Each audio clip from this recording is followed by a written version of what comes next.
अगर तुम्हें लगता है कि तुम्हारी परेशानी हालात हैं, लोग हैं या किस्मत है, तो ठहरो, क्योंकि बुद्ध कहते हैं असली जेल बाहर नहीं, तुम्हारे मन के अंदर है।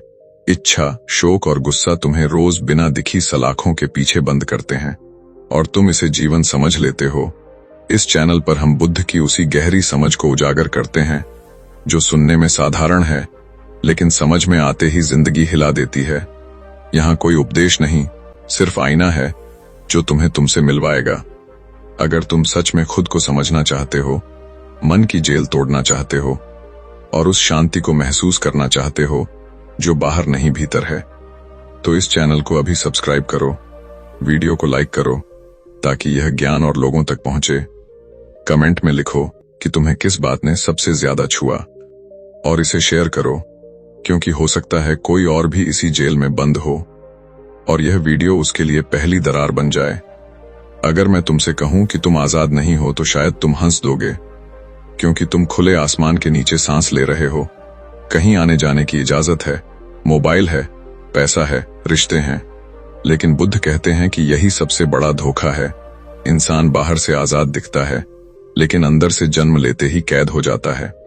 यह जेल किसी राजा ने नहीं बनाई, किसी सरकार ने नहीं बनाई, यह जेल खुद मन ने बनाई है। और सबसे खतरनाक बात यह है कि इस जेल में कैदी को पता ही नहीं चलता कि वह बंद है। बुद्ध की कहानी यहीं से शुरू होती है, लेकिन यह कहानी सिर्फ बुद्ध की नहीं है, यह तुम्हारी भी कहानी है, क्योंकि अभी इस पल भी तुम किसी इच्छा के बारे में सोच रहे हो, कुछ पाने की, कुछ बनने की, कुछ साबित करने की, और वही सोच तुम्हारे चारों ओर दीवार बन रही है। बुद्ध ने कहा, इच्छा वह पहली ईंट है जिससे जेल बनती है। इच्छा कहती है जब यह मिल जाएगा तब मैं खुश हो जाऊंगा, और जैसे ही एक इच्छा पूरी होती है दूसरी खड़ी हो जाती है, और इंसान समझ ही नहीं पाता कि वह पूरी जिंदगी इसी चक्र में घूम रहा है। बुद्ध ने राजमहल में रहते हुए यह देखा कि सबसे ज्यादा दुखी वही लोग हैं जिनके पास सब कुछ है, क्योंकि उनके मन में हमेशा डर है कि कहीं यह सब छिन न जाए, और डर भी जेल की एक दीवार है। उस रात बुद्ध ने अपने ही मन को देखा। उन्होंने देखा कि सोने का बिस्तर है लेकिन नींद नहीं, संगीत है लेकिन शांति नहीं, लोग हैं लेकिन अपनापन नहीं, क्योंकि मन लगातार भविष्य में भाग रहा है, और जो भविष्य में रहता है वह वर्तमान में कभी मुक्त नहीं हो सकता। बुद्ध ने कहा, मन का स्वभाव है पकड़ना, और जो पकड़ता है वही बंधता है। उसी रात बुद्ध ने पहली बार यह शब्द कहा, मन ही असली जेल है, क्योंकि जेल वही होती है जहां से तुम निकलना चाहो लेकिन निकल न सको, और मन तुम्हें बाहर जाने ही नहीं देता। वह तुम्हें यादों में उलझाता है, बीते हुए अपमान में, अधूरे रिश्तों में, खोई हुई चीजों में, और यही से शोक पैदा होता है। बुद्ध ने शोक को दूसरी जंजीर कहा। शोक किसी के मर जाने से नहीं होता, शोक उस याद से होता है जिसे मन छोड़ना नहीं चाहता। तुमने देखा होगा लोग सालों पहले की बातें आज भी ढो रहे हैं, क्योंकि मन उन्हें रोज दोहराता है, और हर दोहराव एक नई सलाख बन जाती है।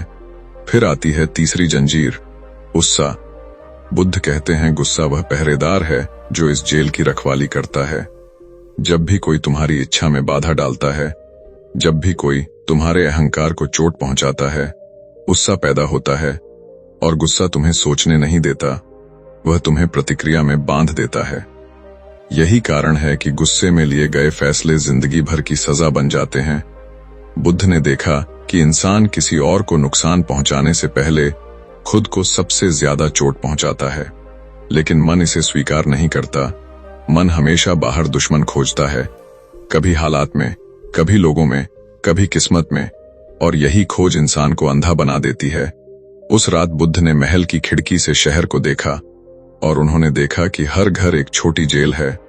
कहीं पति पत्नी की उम्मीदों में बंधा है, कहीं माँ अपने बच्चे के भविष्य में कैद है, कहीं आदमी अपने नाम और पहचान का कैदी है। बुद्ध ने समझ लिया कि समस्या दुख नहीं है, समस्या दुख से भागने की कोशिश है, क्योंकि जितना तुम भागते हो उतना मन मजबूत होता है। बुद्ध ने कहा, जो दुख को देख लेता है वही मुक्त होने लगता है, लेकिन यह देखना आसान नहीं, क्योंकि मन डराता है। मन कहता है, अगर तुमने इच्छा छोड़ दी तो तुम खाली हो जाओगे, अगर शोक छोड़ दिया तो तुम पत्थर बन जाओगे, अगर गुस्सा छोड़ दिया तो लोग तुम्हें दबा देंगे, और यही डर तुम्हें इस जेल में बनाए रखता है। बुद्ध ने उस रात यह भी देखा कि लोग पूजा करते हैं, मंत्र बोलते हैं, लेकिन मन वही रहता है, क्योंकि पूजा बाहर की है और जेल अंदर की। बुद्ध ने कहा, जब तक तुम मन को नहीं समझोगे तब तक कोई भगवान तुम्हें मुक्त नहीं कर सकता। यही बात इस कहानी को खतरनाक बनाती है, क्योंकि यह तुम्हारी सारी मान्यताओं को हिला देती है। अब सोचो, अगर मन ही जेल है तो चाबी कहाँ है? और यही सवाल तुम्हें अगले भाग तक बांध कर रखेगा, क्योंकि अगले भाग में बुद्ध एक ऐसे व्यक्ति से मिलते हैं जो लोहे की सलाखों के पीछे हैं, लेकिन फिर भी मुक्त है, और उसकी एक बात तुम्हारे पूरे जीवन की दिशा बदल सकती है। जब बुद्ध ने यह सवाल अपने मन में उठाया कि अगर मन ही असली जेल है तो उसकी चाबी कहाँ है, उसी दिन उनकी मुलाकात एक ऐसे व्यक्ति से हुई जिसने इस सवाल को और गहरा कर दिया। वह व्यक्ति शहर की जेल में बंद था। लोहे की मोटी सलाखें थीं, चारों तरफ सिपाही थे, लेकिन उसके चेहरे पर अजीब सी शांति थी।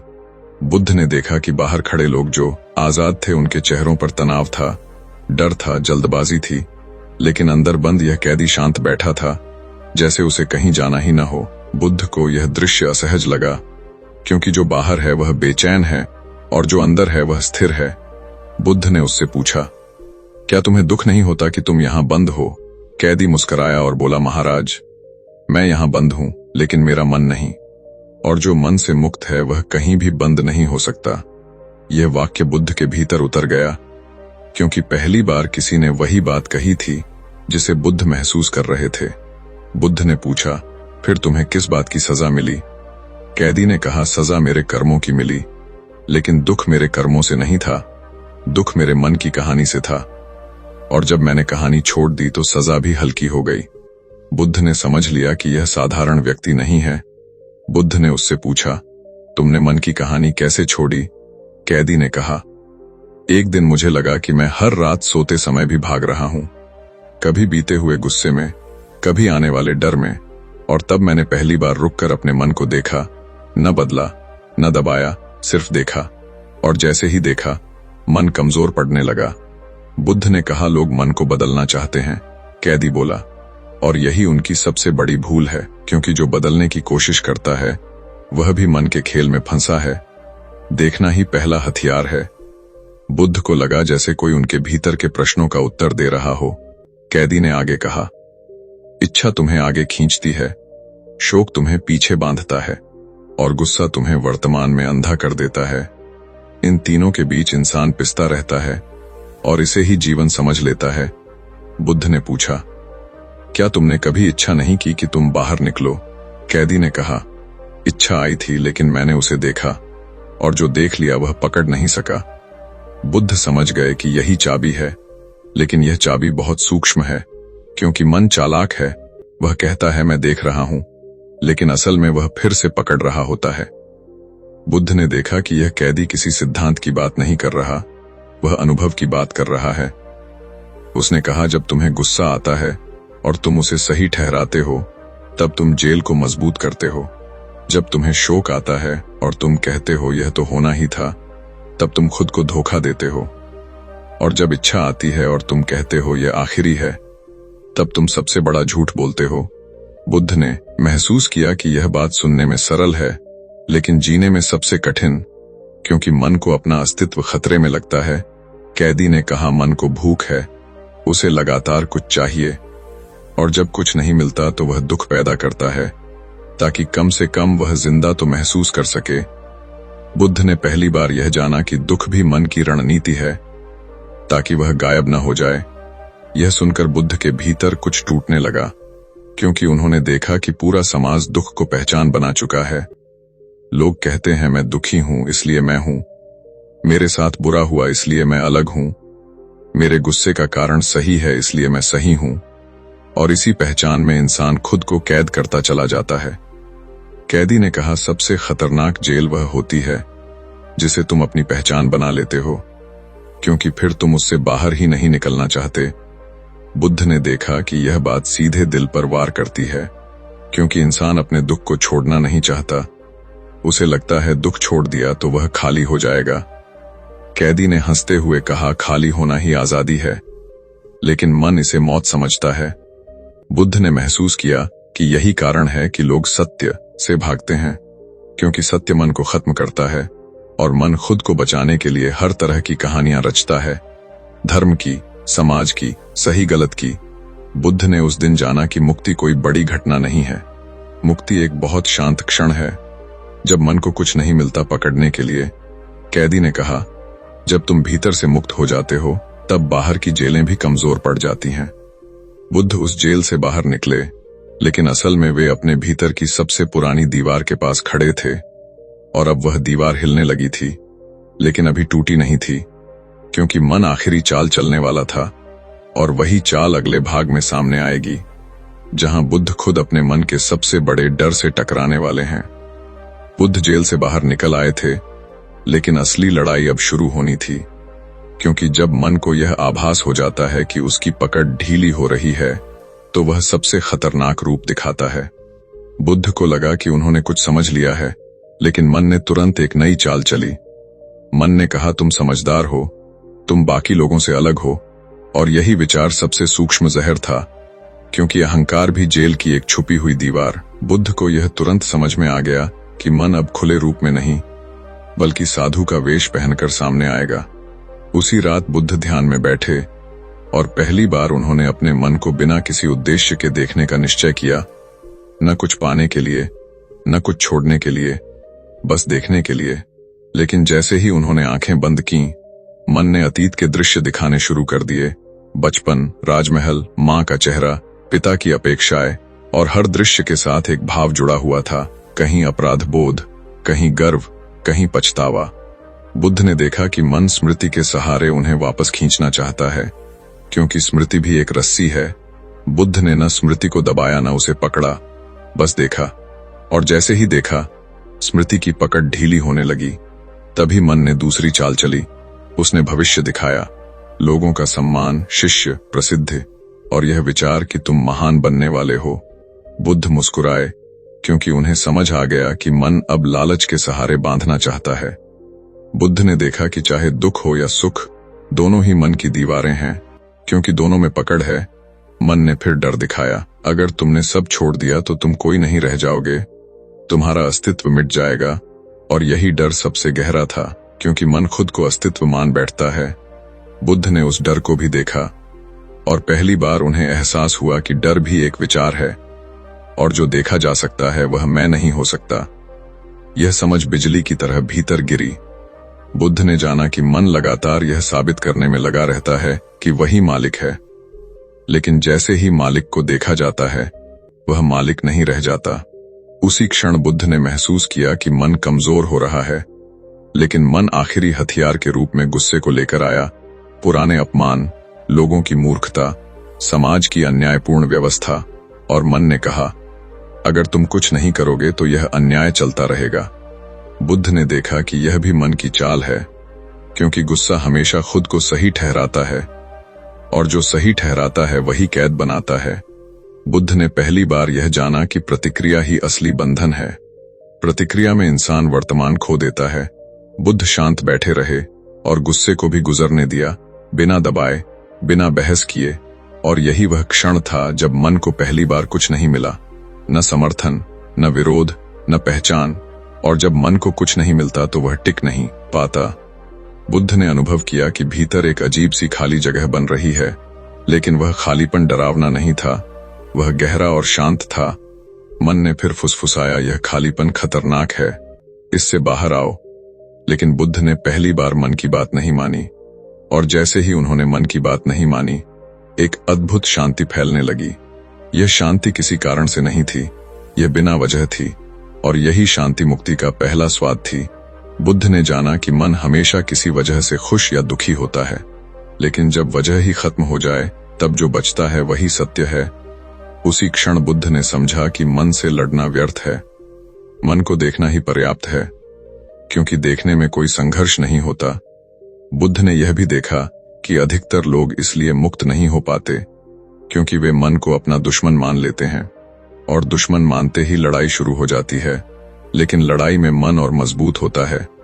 बुद्ध ने उस रात यह रहस्य जाना कि मन को दुश्मन नहीं, वस्तु की तरह देखो, जैसे बादल को देखते हो, बिना उसे हटाने की कोशिश किए, और बादल अपने आप गुजर जाता है, इसी समझ के साथ बुद्ध ने यह भी देखा कि लोग ध्यान को एक साधना बना लेते हैं, एक लक्ष्य बना लेते हैं, और यही लक्ष्य फिर से जेल बन जाता है, क्योंकि लक्ष्य भविष्य में है और मुक्ति हमेशा अभी में होती है।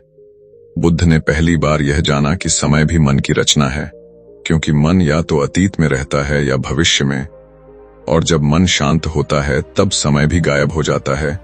उसी रात बुद्ध ने अनुभव किया कि वे कहीं जा नहीं रहे हैं बल्कि यहीं हैं, और यहीं होना ही आजादी है। लेकिन यह अनुभव स्थायी नहीं था, क्योंकि मन पूरी तरह हार मानने वाला नहीं था। बुद्ध जानते थे कि अभी अंतिम परत बाकी है, वह परत जिसमें मन आध्यात्मिक बनकर आता है, और वही सबसे खतरनाक होती है, क्योंकि वही परत साधकों को जीवन भर उलझाए रखती है। और उसी परत का सामना बुद्ध अगले भाग में करने वाले हैं, जहां मन खुद को ज्ञान के रूप में पेश करेगा, और यही वह मोड़ होगा जहां अधिकतर लोग फिसल जाते हैं। बुद्ध जानते थे कि मन हार मानने वाला नहीं है, क्योंकि मन का अस्तित्व ही पकड़ में है, और जब पुरानी पकड़ें टूटने लगती हैं तो मन नई पहचान गढ़ लेता है। उस रात जब भीतर शांति का अनुभव हुआ था, उसी के साथ मन ने एक नई आवाज पैदा की। आवाज ने कहा, अब तुम जान गए हो, अब तुम दूसरों से अलग हो, अब तुम जाग चुके हो।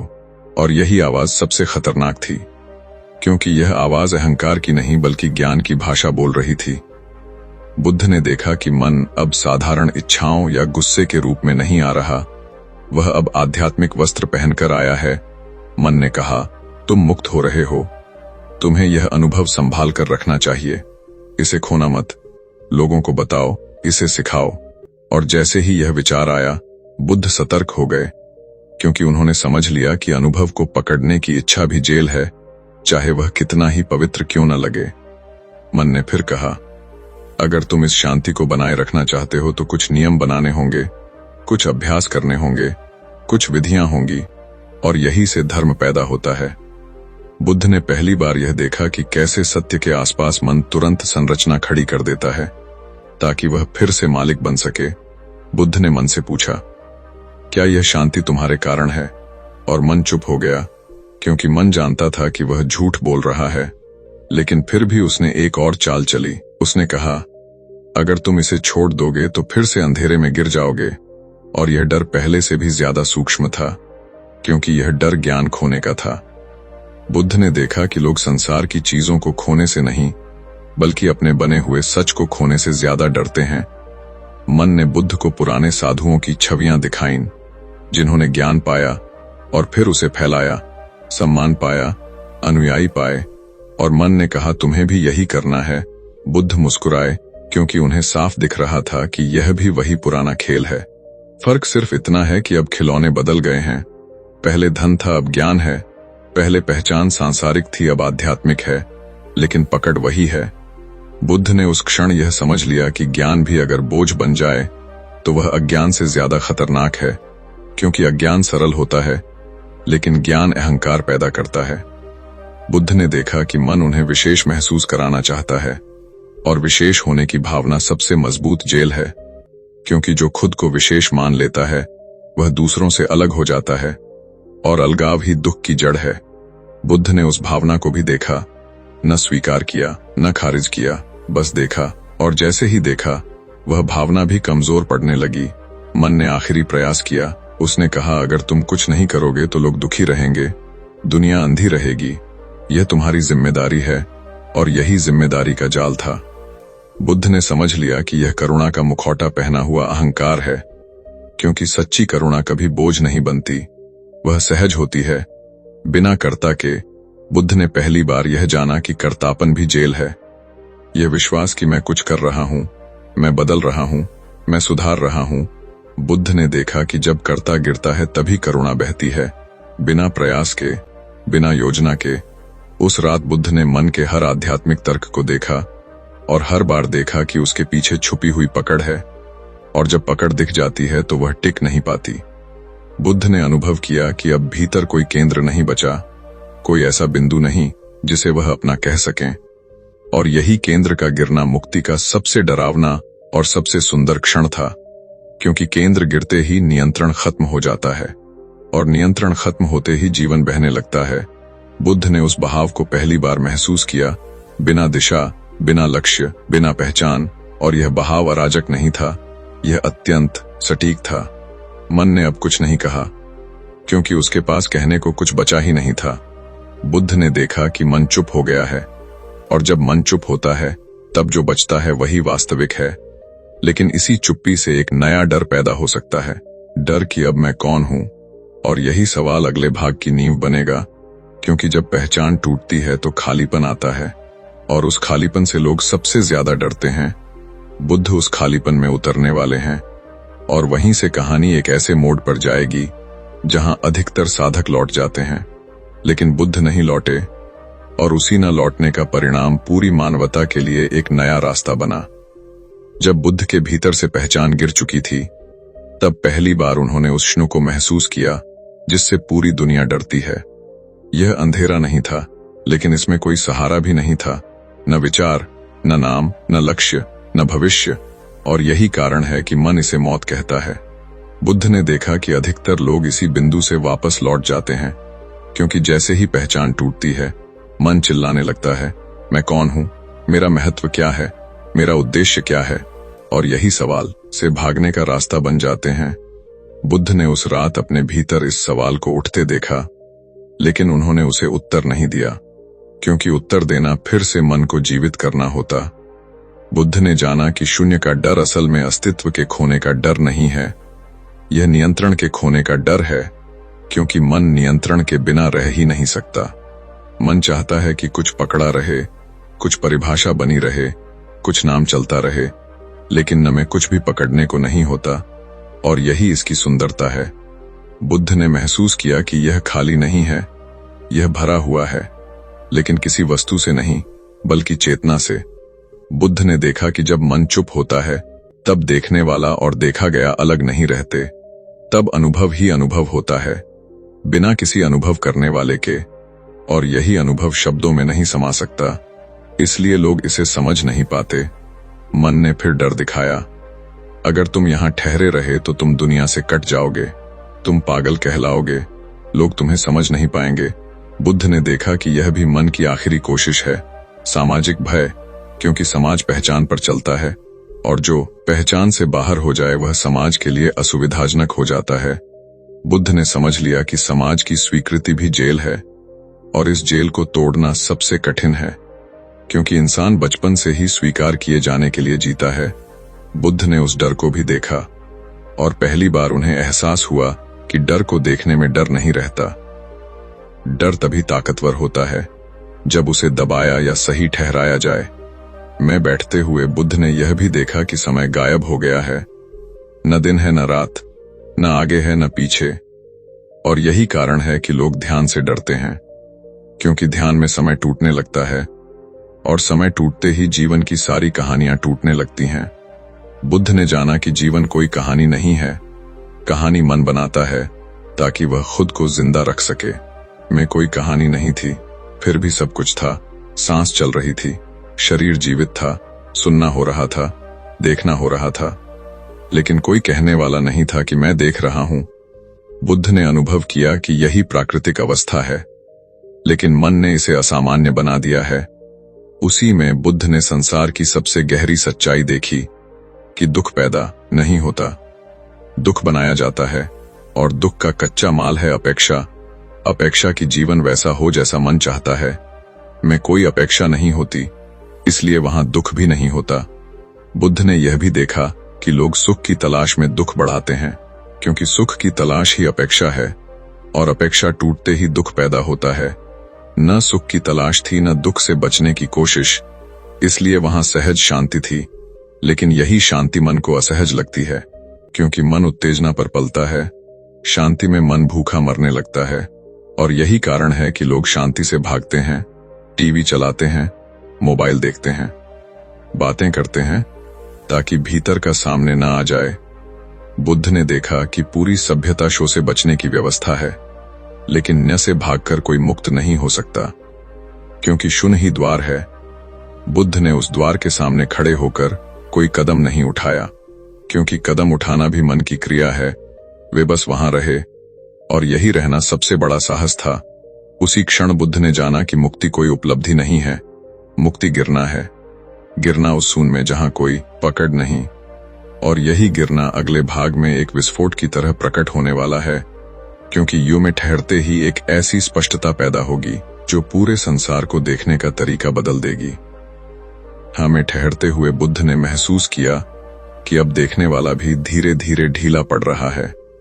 अब ऐसा नहीं था कि कोई को देख रहा हो, बल्कि नहीं सब कुछ बनता जा रहा था।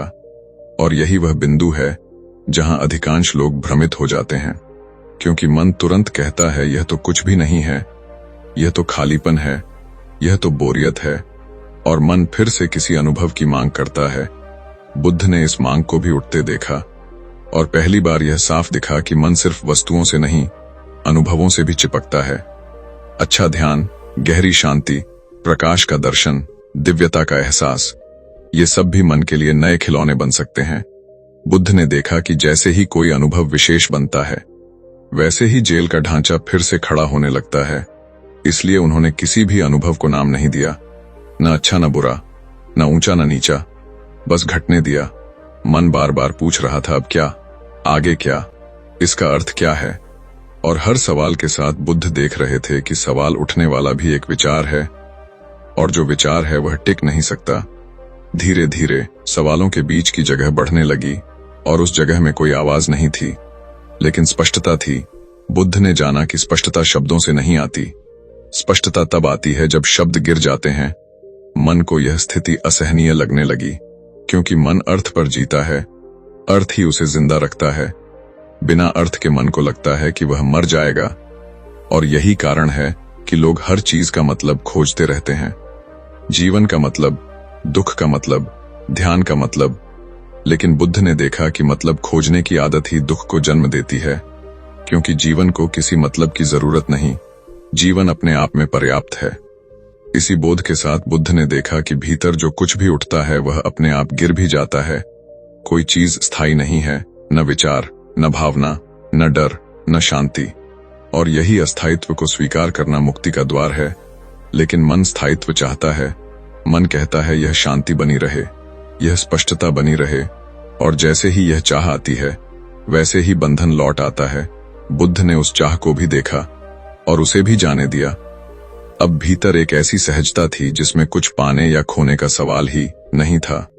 बुद्ध ने देखा कि शरीर चलता है, सांस चलती है, भूख लगती है, लेकिन इन सब पर कोई मालिक नहीं बैठा है।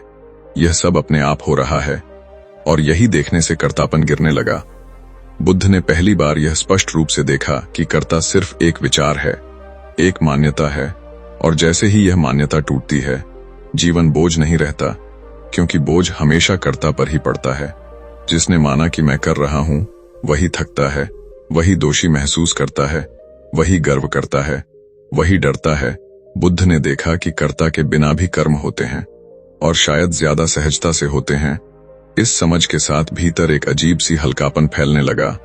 लेकिन यह हल्कापन उत्साह नहीं था, यह बहुत साधारण था, इतना साधारण कि मन उसे महत्वहीन कह सकता था। और यही कारण है कि लोग इसे चूक जाते हैं, क्योंकि मन को नाटकीयता चाहिए, चमत्कार चाहिए। लेकिन मुक्ति में कोई चमत्कार नहीं होता, वह अत्यंत सामान्य होती है, इतनी सामान्य कि तुम कह सको यही तो हमेशा था।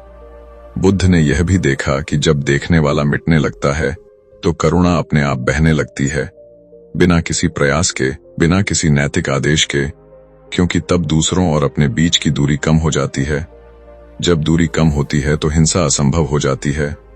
बुद्ध ने समझ लिया कि अहिंसा कोई नियम नहीं है, यह एक स्वाभाविक परिणाम है। जब भीतर अलगाव नहीं बचता, लेकिन मन इसे भी पकड़ सकता है। मन कह सकता है मैं करुणामय हूं, और फिर वही पुरानी जेल बन जाती है। इसलिए बुद्ध ने करुणा को भी नाम नहीं दिया, उसे होने दिया। इस स्थिति में बुद्ध ने पहली बार देखा कि मृत्यु का डर भी मन की ही रचना है, क्योंकि मृत्यु का डर तभी होता है जब कोई ठोस में हो, जिसे खोने का भय हो। लेकिन जब यह मैं ही ढीला पड़ जाए तो मृत्यु सिर्फ एक घटना रह जाती है, डर नहीं बनती। बुद्ध ने देखा कि जीवन और मृत्यु दो अलग चीजें नहीं हैं, वे एक ही प्रक्रिया के दो चेहरे हैं। यह देखने से भीतर एक गहरी निडरता पैदा हुई, लेकिन यह निडरता आक्रामक नहीं थी, यह शांत थी। मन ने आखिरी बार कोशिश की, उसने कहा अब तुम कुछ भी नहीं चाहते, कुछ भी नहीं डरते, तो फिर जीने का कारण क्या है? और यह सवाल सुनकर बुद्ध के भीतर एक हल्की सी मुस्कान आई, क्योंकि उन्होंने देख लिया कि कारण खोजने की जरूरत भी मन की है। जीवन को किसी कारण की जरूरत नहीं, जीवन बस है और यही होना पर्याप्त है। इसी समझ के साथ बुद्ध में और गहराई से उतर गए, और यहीं से एक ऐसा बोध फूटने वाला था जो सिर्फ उनके लिए नहीं बल्कि आने वाली सदियों के लिए दिशा बदलने वाला था। क्योंकि अब बात व्यक्तिगत मुक्ति से आगे जाने वाली थी। अब बात संसार को देखने के एक नए दृष्टिकोण की थी, और वही दृष्टिकोण अगले भाग में स्पष्ट रूप से सामने आने वाला है। जब बुद्ध उस गहराई में उतरे जहां देखने वाला भी लगभग विलीन हो चुका था, उसी क्षण कुछ बदला नहीं बल्कि सब कुछ उलट गया। ऐसा नहीं हुआ कि कोई नई दुनिया दिखाई दी, बल्कि वही पुरानी दुनिया बिल्कुल अलग तरह से प्रकट होने लगी। बुद्ध ने देखा कि पेड़ वही हैं, आकाश वही है, लोग वही हैं, लेकिन देखने का तरीका बदल गया है। पहले मन हर चीज को अपने हिसाब से काटता जोड़ता था। यह अच्छा है, यह बुरा है, यह मेरा है, यह पराया है। लेकिन अब यह काटना जोड़ना अपने आप गिर गया था। बुद्ध ने देखा कि संसार समस्या नहीं है, समस्या देखने वाला है। क्योंकि देखने वाला जब इच्छाओं से भरा होता है तो संसार बोझ बन जाता है, और जब देखने वाला खाली होता है तो वही संसार खेल बन जाता है। बुद्ध ने पहली बार यह स्पष्ट रूप से जाना कि दुख बाहर की परिस्थितियों से नहीं पैदा होता, दुख पैदा होता है तुलना से, अपेक्षा से, और ये दोनों मन की आदतें हैं। जब तुलना गिरती है तब हीनता और श्रेष्ठता दोनों गिर जाते हैं, और उनके साथ ही संघर्ष भी गिर जाता है। बुद्ध ने देखा कि लोग इसलिए दुखी नहीं हैं कि उनके पास कम है, लोग इसलिए दुखी हैं क्योंकि कोई उनसे ज्यादा रखता है, और यह तुलना मन को लगातार बेचैन रखती है। इस दृष्टि के बदलते ही बुद्ध को यह भी साफ दिखा कि इच्छा हमेशा भविष्य में रहती है, और जो भविष्य में रहता है वह वर्तमान को कभी देख ही नहीं सकता। बुद्ध ने देखा कि अधिकांश लोग जीवन को जीते नहीं हैं, वे जीवन के बारे में सोचते रहते हैं। कल क्या होगा, लोग क्या कहेंगे, मैं कैसा दिखूंगा, और इसी सोच में जीवन निकल जाता है। बुद्ध को अब यह स्पष्ट दिख रहा था कि सोच और देखना दो अलग बातें हैं। सोच मन की गतिविधि है, देखना चेतना की उपस्थिति है, और जब देखना होता है तब सोच अपने आप शांत हो जाती है।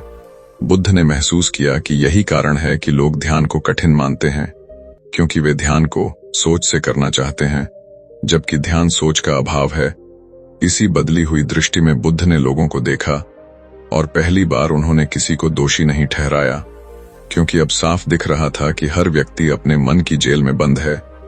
कोई जानबूझकर गलत नहीं करता, गलत काम अज्ञान से होते हैं, और अज्ञान का अर्थ जानकारी की कमी नहीं बल्कि देखने की कमी है। बुद्ध ने देखा कि जो व्यक्ति गुस्से में है वह पहले से ही सजा भुगत रहा है, उसे अलग से दंड देने की जरूरत नहीं, और यही समझ करुणा का स्रोत बन गई। लेकिन यह करुणा भावुक नहीं थी, यह बहुत शांत थी। जैसे कोई डॉक्टर बीमारी को देखकर घबराता नहीं बल्कि इलाज करता है। बुद्ध ने यह भी देखा कि समाज नियमों से नहीं बदलता, समाज बदलता है दृष्टि से। जब दृष्टि बदलती है तब व्यवहार अपने आप बदल जाता है, लेकिन लोग उल्टा करते हैं। वे व्यवहार बदलने की कोशिश करते हैं बिना दृष्टि बदले, और इसी कारण परिवर्तन टिकता नहीं। बुद्ध ने उस क्षण यह जाना कि उनका काम लोगों को बदलना नहीं है, उनका काम सिर्फ यह दिखाना है कि वे बंधे हुए हैं। क्योंकि जैसे ही कोई अपनी जेल को देख लेता है, जेल की दीवारें कमजोर पड़ने लगती हैं। इस दृष्टि के साथ बुद्ध ने यह भी देखा कि धर्म सबसे ज्यादा तब बिगड़ता है जब उसे संगठन बना दिया जाता है, नियम बना दिए जाते हैं, और फिर वही नियम नई जेल बन जाते हैं। बुद्ध ने स्पष्ट देखा कि सत्य को पकड़ा नहीं जा सकता, उसे सिर्फ जिया जा सकता है, और जैसे ही पकड़ा गया वह झूठ बन जाता है। यही कारण है कि उन्होंने अपने अनुभव को सिद्धांत नहीं बनाया, उन्होंने उसे संकेत की तरह देखा, उंगली की तरह जो चांद की ओर इशारा करती है। लेकिन लोग उंगली को ही चांद समझ लेते हैं। बुद्ध ने देखा कि लोग शब्दों में उलझ जाते हैं, निर्वाण, ध्यान, करुणा और शब्दों को पकड़कर बैठ जाते हैं, जबकि शब्द सिर्फ रास्ते के संकेत हैं, रास्ता नहीं। इसी स्पष्टता में बुद्ध ने पहली बार पूरी मानवता को एक ही पीड़ा में बंधा देखा। अलग अलग रूप, अलग अलग कहानियां, लेकिन मूल कैद एक ही, मन की कैद। और यह देखकर उनके भीतर कोई दुख नहीं उठा, बल्कि एक गहरी शांति उठी, क्योंकि अब यह भी स्पष्ट था कि इस कैद से निकलना संभव है। कोई विशेष व्यक्ति होने की जरूरत नहीं, कोई चुना हुआ होने की जरूरत नहीं, बस देखने की ईमानदारी चाहिए। बुद्ध ने देखा कि अधिकतर लोग इसलिए नहीं देख पाते क्योंकि वे सही साबित होना चाहते हैं। वे अपनी मान्यताओं को छोड़ना नहीं चाहते, और यही मान्यताएं सबसे मोटी दीवारें हैं। इस बदली हुई दृष्टि में बुद्ध ने पहली बार यह भी जाना कि सच्ची क्रांति बाहर नहीं होती, सच्ची क्रांति भीतर होती है, और जब भीतर क्रांति होती है तब बाहर की दुनिया अपने आप अलग दिखने लगती है। अब बुद्ध के लिए संसार बोझ नहीं था, न ही कोई जिम्मेदारी। संसार एक बहाव था, और वे उस बहाव का हिस्सा थे, न मालिक न नियंत्रक। और यही सहजता उनकी आंखों में झलकने लगी थी। लोग बिना जाने ही उनके पास शांत होने लगे थे, क्योंकि शांत मन शोर को आकर्षित नहीं करता, शोर खुद शांत मन की ओर खींचता है। लेकिन इसी बिंदु पर एक और खतरा था, क्योंकि लोग बुद्ध को देखने लगे थे, उनसे उम्मीदें रखने लगे थे, और उम्मीदें भी जेल बना सकती हैं। बुद्ध यह देख रहे थे और जानते थे कि अगली परीक्षा बाहर से आने वाली है, लोगों की अपेक्षाओं की परीक्षा, और वही परीक्षा अगले भाग में सामने आएगी, जहां बुद्ध को यह तय करना होगा कि वे इस दृष्टि को कैसे जिएं, बिना उसे नई कैद बनाए। जब बुद्ध की दृष्टि बदल चुकी थी तब बाहर की दुनिया चुप नहीं रही, क्योंकि जब कोई व्यक्ति भीतर से शांत हो जाता है तो वह दूसरों के मन को आईना दिखाने लगता है, और आईना अधिकतर लोगों को असहज कर देता है। बुद्ध जहां भी जाते लोग उनके पास आने लगे, कोई अपने दुख की कहानी लेकर, कोई अपने डर लेकर, कोई समाधान मांगने, कोई चमत्कार देखने। और बुद्ध ने देखा कि लोगों की उम्मीदें कितनी भारी होती हैं, क्योंकि हर उम्मीद एक रस्सी है जो सामने वाले को बांधना चाहती है। बुद्ध ने देखा कि लोग उनसे वही चाहते थे जो वे खुद नहीं कर पा रहे थे। कोई चाहता था कि बुद्ध उसका दुख हटा दें, कोई चाहता था कि बुद्ध उसे सही रास्ता बता दें, कोई चाहता था कि बुद्ध उसके जीवन की जिम्मेदारी ले लें। और यहीं पर एक नया खतरा खड़ा हुआ, क्योंकि अगर बुद्ध इन उम्मीदों को स्वीकार कर लेते तो वे खुद एक नई जेल में प्रवेश कर जाते। बुद्ध ने साफ देखा कि मदद और निर्भरता के बीच बहुत महीन रेखा होती है, और अधिकतर लोग मदद के नाम पर निर्भरता चाहते हैं, क्योंकि निर्भरता में जिम्मेदारी नहीं उठानी पड़ती। बुद्ध ने महसूस किया कि लोग गुरु नहीं चाहते, लोग सहारा चाहते हैं, और सहारा अगर भीतर न पैदा हो तो बाहर का सहारा नई गुलामी बन जाता है। बुद्ध ने एक व्यक्ति को देखा जो बार बार वही सवाल पूछ रहा था, हर बार नए शब्दों में, लेकिन सवाल वही था, मुझे शांति कैसे मिले। बुद्ध ने उस व्यक्ति को देखा और समझ लिया कि वह उत्तर नहीं चाहता, वह आश्वासन चाहता है कि कोई और उसकी बेचैनी को संभाल ले। बुद्ध ने पहली बार यह साफ देखा कि सवाल भी मन का खेल हो सकता है, क्योंकि सवाल पूछकर मन खुद को जिंदा रखता है। बुद्ध ने उस व्यक्ति से कहा, पहले देखो कि बेचैनी कहां से उठ रही है। और व्यक्ति निराश हो गया, क्योंकि उसे कोई विधि नहीं मिली, कोई आसान रास्ता नहीं मिला। और यहीं बुद्ध ने देखा कि लोग सत्य से नहीं, सुविधा से प्रेम करते हैं। सत्य अगर असुविधाजनक हो तो लोग उसे छोड़ देते हैं। बुद्ध ने देखा कि कुछ लोग उनसे नाराज भी होने लगे, क्योंकि बुद्ध उनकी उम्मीदों पर खरे नहीं उतर रहे थे। और यही नाराजगी बुद्ध के लिए एक और परीक्षा थी, क्योंकि अगर वे पसंद किए जाने की इच्छा में फंस जाते तो वही पुरानी जेल लौट आती। बुद्ध ने उस इच्छा को भी देखा और उसे भी जाने दिया। बुद्ध ने महसूस किया कि लोगों की उम्मीदें कभी खत्म नहीं होती। आज वे शांति मांगते हैं, कल ज्ञान मांगेंगे, फिर मार्ग मांगेंगे, फिर मुक्ति मांगेंगे, और हर मांग गुरु को केंद्र बना देती है। जबकि बुद्ध जानते थे कि केंद्र कोई व्यक्ति नहीं होना चाहिए, केंद्र सिर्फ देखने की क्षमता होनी चाहिए। बुद्ध ने एक समूह को देखा जो उन्हें पूजने लगा था, चरणों में गिरने लगा था, और बुद्ध के भीतर एक हल्की सी चिंता उठी, क्योंकि उन्होंने देखा कि पूजा भी मन की जेल है। पूजा करने वाला खुद को छोटा करता है और सामने वाले को बड़ा, और इस दूरी में सत्य खो जाता है। बुद्ध ने साफ शब्दों में कहा, मैं कोई विशेष नहीं हूं, मैं सिर्फ देख रहा हूं, तुम भी देख सकते हो। लेकिन यह सुनकर लोग उलझन में पड़ गए, क्योंकि लोग किसी को ऊंचा बैठाना चाहते हैं ताकि वे खुद नीचे रह सकें, जिम्मेदारी से बच सकें। बुद्ध ने यह भी देखा कि कुछ लोग उनके शब्दों को पकड़कर दोहराने लगे, उन्हें मंत्र की तरह बोलने लगे, और वही शब्द अब नए बंधन बन रहे थे। बुद्ध ने समझ लिया कि शब्दों का फैलना सत्य का फैलना नहीं होता, क्योंकि शब्द बिना दृष्टि के खाली होते हैं। बुद्ध ने महसूस किया कि यही वह जगह है जहां अधिकतर परंपराएं बिगड़ जाती हैं, क्योंकि अनुभव जीवित होता है लेकिन शब्द मृत होते हैं, और लोग मृत शब्दों को पकड़कर जीवित होने की कोशिश करते हैं। बुद्ध ने एक व्यक्ति से कहा, जब तक तुम मुझ पर निर्भर हो तब तक तुम मुक्त नहीं हो सकते। और यह सुनकर वह व्यक्ति डर गया, क्योंकि निर्भरता छोड़ना असुरक्षा जैसा लगता है। बुद्ध ने उस डर को भी देखा और समझ लिया कि यह डर हर इंसान के भीतर है, इसलिए लोग किसी न किसी सहारे को पकड़ते रहते हैं। धर्म, विचार, नेता, गुरु, रिश्ते और इन सहारों को ही जीवन मान लेते हैं। बुद्ध ने उस दिन यह भी जाना कि सच्चा मार्गदर्शन वही है जो तुम्हें अकेला छोड़ दे, जो तुम्हें अपने पैरों पर खड़ा कर दे। लेकिन यह बात बहुत कम लोगों को पसंद आती है, क्योंकि अकेले खड़े होना साहस मांगता है। बुद्ध ने देखा कि कुछ लोग उन्हें छोड़कर चले गए, क्योंकि उन्हें वह नहीं मिला जो वे चाहते थे। और बुद्ध ने इसमें कोई दुख नहीं देखा, क्योंकि वे समझ चुके थे कि हर व्यक्ति वही सुनता है जिसके लिए वह तैयार होता है। उसी दिन बुद्ध ने पहली बार यह भी अनुभव किया कि चुप रहना भी एक उत्तर हो सकता है, क्योंकि हर प्रश्न उत्तर के योग्य नहीं होता। कुछ प्रश्न सिर्फ देखे जाने के योग्य होते हैं। बुद्ध ने कई बार मौन को चुना, और मौन में ही लोगों के मन उजागर हो गए। कुछ लोग बेचैन हो गए, कुछ नाराज, कुछ शांत, और बुद्ध ने देखा कि मौन हर व्यक्ति को उसका असली चेहरा दिखा देता है। लेकिन मौन भी एक जोखिम था, क्योंकि लोग उसमें अपनी कल्पनाएं भर सकते थे। बुद्ध यह सब देख रहे थे, और भीतर कोई प्रतिक्रिया नहीं उठी, क्योंकि अब वे देखना और प्रतिक्रिया देना अलग अलग पहचान चुके थे। लेकिन बाहर की दुनिया अब और पास आ रही थी। राजाओं की, समाज की, व्यवस्थाओं की नजरें बुद्ध पर पड़ने लगी थीं, और यह अगली परीक्षा थी, क्योंकि सत्ता हमेशा सत्य से डरती है। और यही टकराव अगले भाग में सामने आने वाला है, जहां बुद्ध को न सिर्फ लोगों की उम्मीदों से बल्कि व्यवस्था की चुनौती से भी गुजरना होगा।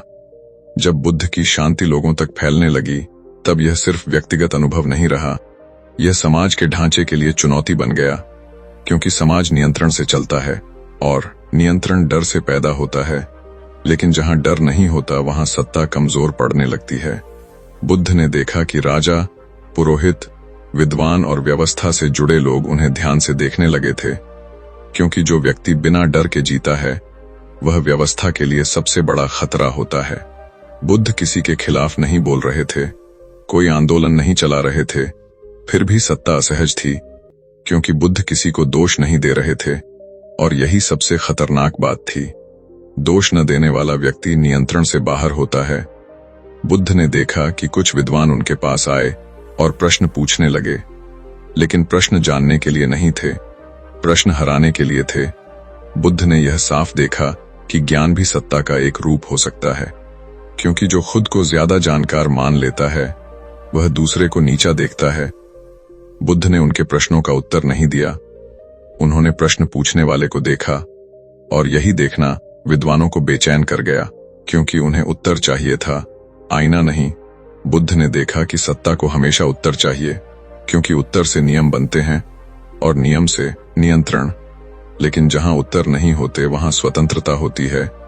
बुद्ध ने यह भी देखा कि कुछ राजा उन्हें सम्मान देना चाहते थे, महल में बुलाना चाहते थे, ताकि उन्हें अपने पक्ष में खड़ा किया जा सके। बुद्ध समझ गए कि यह भी एक जाल है, क्योंकि सम्मान भी एक रिश्वत है। बुद्ध ने न अपमान से भागा और न सम्मान को पकड़ा, उन्होंने दोनों को समान रूप से देखा, और यही समान दृष्टि सत्ता को और असहज कर रही थी, क्योंकि सत्ता चाहती है कि कोई या तो उसके खिलाफ हो या उसके साथ। जो दोनों नहीं होता वह व्यवस्था के लिए अज्ञात होता है। बुद्ध ने एक राजा से कहा, मैं न तुम्हारे साथ हूं न तुम्हारे खिलाफ। और यह सुनकर राजा चौंक गया, क्योंकि उसे यह भाषा समझ नहीं आई। बुद्ध ने देखा कि सत्ता को हमेशा पक्ष चाहिए, क्योंकि पक्ष के बिना खेल नहीं चलता। बुद्ध ने यह भी देखा कि कुछ लोग उन्हें अपना नेता बनाना चाहते थे, उन्हें किसी आंदोलन का चेहरा बनाना चाहते थे, लेकिन बुद्ध जानते थे कि जैसे ही वे नेता बनेंगे वही पुरानी जेल खड़ी हो जाएगी। क्योंकि नेता के बिना अनुयायी नहीं होता और अनुयायी बिना निर्भरता के नहीं होता। बुद्ध ने इस प्रस्ताव को भी शांति से छोड़ दिया। उन्होंने देखा कि लोग इसलिए नेता खोजते हैं क्योंकि वे खुद जिम्मेदारी नहीं लेना चाहते और जिम्मेदारी से भागना ही दुख की जड़ है। बुद्ध ने यह भी देखा कि समाज दुख को सामान्य मान चुका है। दुख एक आदत बन चुका है और जो व्यक्ति दुख से बाहर आता है वह असामान्य लगता है। इसलिए समाज उसे या तो पूजता है या मिटाना चाहता है। बुद्ध ने दोनों को देखा और दोनों से दूरी बनाए रखी, क्योंकि पूजा भी हिंसा का ही एक रूप है। यह व्यक्ति को ऊंचा बैठाकर उससे मनुष्य होने का अधिकार छीन लेती है। बुद्ध ने कुछ ऐसे लोगों को भी देखा जो उनकी शांति से जल रहे थे, क्योंकि उन्हें लग रहा था कि बुद्ध उनके डर को उजागर कर रहे हैं और यही जलन सत्ता के लिए हथियार बन सकती थी। बुद्ध जानते थे कि जब सत्य फैलता है तो विरोध अपने आप पैदा होता है, क्योंकि हर मन अपनी जेल को बचाना चाहता है। बुद्ध ने विरोध को भी देखा और उसमें कोई प्रतिक्रिया नहीं दी, क्योंकि प्रतिक्रिया देने से वही खेल चलने लगता। बुद्ध ने महसूस किया कि सबसे बड़ी क्रांति बिना शोर के होती है और यही कारण है कि सत्ता को उसका पता देर से चलता है। बुद्ध ने यह भी देखा कि लोग उनके शब्दों को अपने अपने हिसाब से तोड़ मरोड़ कर फैलाने लगे। कोई उन्हें नास्तिक कह रहा था, कोई ईश्वर का अवतार, कोई दार्शनिक, कोई विद्रोही। और बुद्ध ने देखा कि लोग हमेशा लेबल चाहते हैं, क्योंकि लेबल से चीजें आसान हो जाती हैं, लेकिन सत्य आसान नहीं होता। सत्य जीवित होता है और जीवित चीजें वर्गीकरण से बाहर होती हैं। बुद्ध ने किसी भी लेबल को स्वीकार नहीं किया और यही अस्वीकार सत्ता को सबसे ज्यादा चुभा, क्योंकि लेबल के बिना नियंत्रण संभव नहीं। बुद्ध ने यह भी देखा कि कुछ शिष्य उनसे डरने लगे, क्योंकि बुद्ध कोई निश्चित उत्तर नहीं दे रहे थे, कोई निश्चित नियम नहीं बना रहे थे और अनिश्चितता मन को असहज करती है। लेकिन बुद्ध जानते थे कि अनिश्चितता ही स्वतंत्रता है, निश्चितता जेल है, चाहे वह धार्मिक हो या राजनीतिक। बुद्ध ने एक दिन कहा, मैं तुम्हें कोई रास्ता नहीं दूंगा, मैं सिर्फ तुम्हें देखने का साहस दूंगा। और यह सुनकर कई लोग चुप हो गए, क्योंकि साहस मांगना आसान नहीं। बुद्ध ने देखा कि समाज हमेशा आधे सच से चलता है, क्योंकि पूरा सच बहुत झकझोर देता है और बुद्ध वही पूरा सच जी रहे थे। इसलिए टकराव अवश्यंभावी था। बुद्ध ने इस टकराव से भागने की कोशिश नहीं की, क्योंकि भागना भी डर की ही प्रतिक्रिया है। उन्होंने इसे भी होने दिया और भीतर कहीं कोई भय नहीं उठा, क्योंकि अब मृत्यु का डर भी नहीं था। और जब मृत्यु का डर नहीं रहता, तब सत्ता का हर हथियार कुंद हो जाता है। बुद्ध ने देखा कि सत्ता के पास आखिरी उपाय हमेशा हिंसा होता है, लेकिन हिंसा तभी काम करती है जब सामने डर हो, और जहां डर नहीं वहां हिंसा खुद को ही उजागर कर देती है। बुद्ध इस सब को शांत आंखों से देख रहे थे और जानते थे कि अब कहानी अपने अंतिम चरण की ओर बढ़ रही है, क्योंकि जब सत्य और सत्ता आमने सामने आते हैं तो अंत में या तो सत्य दबा दिया जाता है या फिर दुनिया देखने का तरीका बदल जाता है। बुद्ध जानते थे कि यह परिवर्तन किसी भाषण से नहीं होगा, यह उनके होने से होगा, और यही होने का प्रभाव अगले और अंतिम भाग में पूरी तरह प्रकट होने वाला है, जहां मन की जेल पूरी तरह टूटेगी और एक साधारण सा वाक्य सदियों तक गूंजेगा। जब बुद्ध के जीवन में वह अंतिम स्पष्टता उतरी तो बाहर से देखने वालों को कुछ भी अलग दिखाई नहीं दिया, न कोई चमत्कार, न कोई रोशनी, न कोई घोषणा, क्योंकि असली परिवर्तन कभी शोर नहीं करता। बुद्ध उसी तरह चलते थे, उसी तरह बैठते थे, उसी तरह बोलते थे, लेकिन भीतर कुछ ऐसा गिर चुका था जो कभी वापस नहीं आ सकता था। भीतर से यह धारणा मिट चुकी थी कि कोई कैदी है जिसे आजाद होना है, और यही सबसे बड़ा विस्फोट था, क्योंकि बुद्ध ने देख लिया था कि जब तक कोई खुद को कैदी मानता है तब तक वह जेल में है, और जिस क्षण यह मान्यता गिरती है उसी क्षण जेल भी गिर जाती है। लेकिन कोई बाहर नहीं आता, क्योंकि बाहर जाने वाला कोई था ही नहीं। यही बात मन कभी स्वीकार नहीं करना चाहता। मन चाहता है कोई कहानी, कोई उपलब्धि, कोई घोषणा कि अब मैं मुक्त हूं। लेकिन बुद्ध ने देखा कि मुक्ति का दावा भी कैद का ही एक रूप है, क्योंकि दावा करने के लिए फिर एक मैं चाहिए, और वह मैं ही जेल का केंद्र था। बुद्ध ने देखा कि मन कैसे हर अनुभव को पकड़कर कहता है, यह मेरा है, मेरी साधना, मेरी शांति, मेरा ज्ञान, और यही मेरा शब्द सबसे मजबूत सलाख बन जाता है। उस अंतिम बोध में यह मेरा पूरी तरह ढह गया और उसके ढहते ही संघर्ष समाप्त हो गया, क्योंकि संघर्ष हमेशा दो के बीच होता है, और जब दो नहीं बचे तो संघर्ष भी नहीं बचा। बुद्ध ने यह भी देखा कि लोग मुक्ति को भविष्य की घटना मानते हैं, जैसे एक दिन कुछ होगा और सब बदल जाएगा। लेकिन बुद्ध के लिए कुछ भी नहीं बदला सिर्फ देखने का भ्रम टूटा, और वही पर्याप्त था। बुद्ध ने देखा कि दुख बाहर से नहीं आता। दुख तब पैदा होता है जब मन कहता है ऐसा नहीं होना चाहिए था, और जैसे ही यह नहीं होना चाहिए था गिरता है, दुख अपने आप गिर जाता है। इसलिए बुद्ध दुख से नहीं भागे। उन्होंने दुख को सही ठहराया भी नहीं। उन्होंने दुख को देखा और देखने में ही दुख गल गया। बुद्ध ने समझ लिया कि यही देखने की क्षमता हर इंसान के भीतर है, लेकिन लोग उसका उपयोग नहीं करते, क्योंकि देखना जिम्मेदारी मांगता है। देखने के बाद कोई बहाना नहीं बचता। फिर न किस्मत को दोष दिया जा सकता है, न लोगों को, न परिस्थितियों को, और यही कारण है कि लोग देखना नहीं चाहते। बुद्ध ने देखा कि लोग इसलिए भी डरते हैं क्योंकि अगर उन्होंने देख लिया तो उन्हें बदलना पड़ेगा, और बदलना असुविधाजनक होता है। लेकिन बुद्ध ने यह भी देखा कि परिवर्तन कोई प्रयास नहीं है। परिवर्तन तो देखने का स्वाभाविक परिणाम है। जैसे अंधेरे में रोशनी लाने के लिए अंधेरे से लड़ना नहीं पड़ता, बस दीपक जलाना पड़ता है, और अंधेरा अपने आप नहीं रहता। बुद्ध का जीवन अब किसी उद्देश्य से नहीं चल रहा था, न लोगों को बदलने का, न संसार सुधारने का, क्योंकि उद्देश्य भी भविष्य की जेल है। बुद्ध बस उपस्थित थे, और उनकी उपस्थिति ही पर्याप्त थी। लोग उनके पास बैठकर बिना कुछ सुने भी हल्के हो जाते थे, क्योंकि शांत मन दूसरे मनों को आईना दिखाता है, और आईना झूठ नहीं बोलता। बुद्ध ने आखिरी बार यह भी देखा कि मन हर चीज को गंभीर बनाता है, क्योंकि गंभीरता में ही अहंकार जिंदा रहता है, और जैसे ही भीतर हल्कापन आता है, मन घबराने लगता है। इसलिए बुद्ध के होने में एक सहज सरलता थी, कोई बोझ नहीं, कोई गंभीरता नहीं, और यही सरलता सबसे ज्यादा लोगों को चुभती थी, क्योंकि लोग अपने दुख को बहुत महत्व देते हैं, उसे पहचान बना लेते हैं, और जब कोई उसे हल्के में जीता दिखता है तो उन्हें लगता है कि उनका दुख बेकार है। बुद्ध ने किसी को गलत नहीं कहा, किसी को सही नहीं कहा। उन्होंने सिर्फ इतना कहा कि देखो, और यही देखो शब्द सदियों तक गूंजता रहा। लेकिन लोगों ने देखो को सुनो बना दिया, मानो मान्यता बना दिया, धर्म बना दिया, और वही जेल फिर खड़ी हो गई। बुद्ध जानते थे कि ऐसा होगा, क्योंकि मन का यही स्वभाव है। वह हर खुली जगह को फिर से दीवार से भर देता है।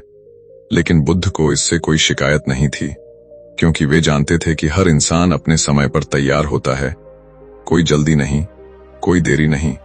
बुद्ध का अंतिम संदेश कोई उपदेश नहीं था, वह एक साधारण सी और इशारा थी कि जिस मन से तुम मुक्त होना चाहते हो, उसी मन से तुम मुक्त नहीं हो सकते, लेकिन उसी मन को देखकर तुम मुक्त हो सकते हो। और यही विरोधाभास मन को थका देता है, क्योंकि मन सीधे रास्ते चाहता है, जबकि सत्य गोल घूमता है। बुद्ध ने देखा कि अंत में न कोई मार्ग है, न कोई मंजिल, न कोई साधक, न कोई सिद्ध, बस जीवन है, बहता हुआ, घटता हुआ, बिना किसी कहानी के। और यही जीवन तब दुख नहीं बनता, यही जीवन तब जेल नहीं बनता, क्योंकि जेल के लिए दीवार चाहिए, और दीवार के लिए मान्यता चाहिए, और जब मान्यता ही गिर जाए तो दीवार अपने आप ढह जाती है। बुद्ध ने कभी यह नहीं कहा कि मन को मार दो। उन्होंने कहा मन को देखो, क्योंकि मारना भी हिंसा है, और हिंसा से मुक्ति नहीं आती। देखने में ही करुणा है, देखने में ही स्वतंत्रता है, और यही स्वतंत्रता किसी को खास नहीं बनाती। यह तुम्हें साधारण बना देती है, इतना साधारण कि तुम फिर से हंस सको, फिर से चल सको, फिर से रो सको, बिना डर के, बिना कहानी के। और यही साधारणता बुद्ध का अंतिम सत्य थी। कोई स्वर्ग नहीं, कोई मोक्ष नहीं, कोई पुरस्कार नहीं, बस इस पल में पूरी तरह होना। और जब तुम इस पल में पूरी तरह होते हो, तब मन की जेल अपने आप गायब हो जाती है, बिना किसी लड़ाई के, बिना किसी जीत के। और शायद यही कारण है कि यह कहानी कभी खत्म नहीं होती, क्योंकि यह कहानी तुम्हारे भीतर अभी भी चल रही है। और जब तुम इसे सुनते हो और भीतर कुछ हिलता है, तो समझ लेना कि जेल की दीवार में पहली दरार पड़ चुकी है। अगर इस वीडियो को देखते हुए तुम्हारे भीतर कहीं हल्की सी बेचैनी उठी, या अचानक कोई पुरानी बात याद आ गई, तो समझ लेना यह सिर्फ कहानी नहीं थी, यह तुम्हारे मन की जेल की दीवार से टकराई हुई सच्चाई थी। बुद्ध कहते हैं जागरण हमेशा शांति से नहीं आता, कभी कभी वह सवाल बनकर आता है और वही सवाल तुम्हें आगे ले जाता है। यहाँ हम जवाब नहीं थमाते, हम सिर्फ देखने का साहस देते हैं, क्योंकि जो देख लेता है वह धीरे धीरे बंधन से बाहर आने लगता है। अगर यह वीडियो तुम्हें जरा सा भी अपने जैसा लगा तो इसे लाइक करो ताकि यह संदेश और लोगों तक पहुंचे। कमेंट में लिखो कि तुम्हारे मन की सबसे मजबूत जेल कौन सी है, इच्छा, शोक या गुस्सा, और इस वीडियो को शेयर करो, क्योंकि हो सकता है कोई और भी इसी चुप जेल में बंद हो। और अगर तुम इस यात्रा को यहीं रोकना नहीं चाहते, अगर तुम बुद्ध की उस गहरी समझ को आगे भी महसूस करना चाहते हो, तो लाइफ ऑफ बुडर विजडम चैनल को अभी सब्सक्राइब करो, क्योंकि अगला वीडियो शायद वही सवाल उठाए जिससे तुम अब तक भागते रहे हो।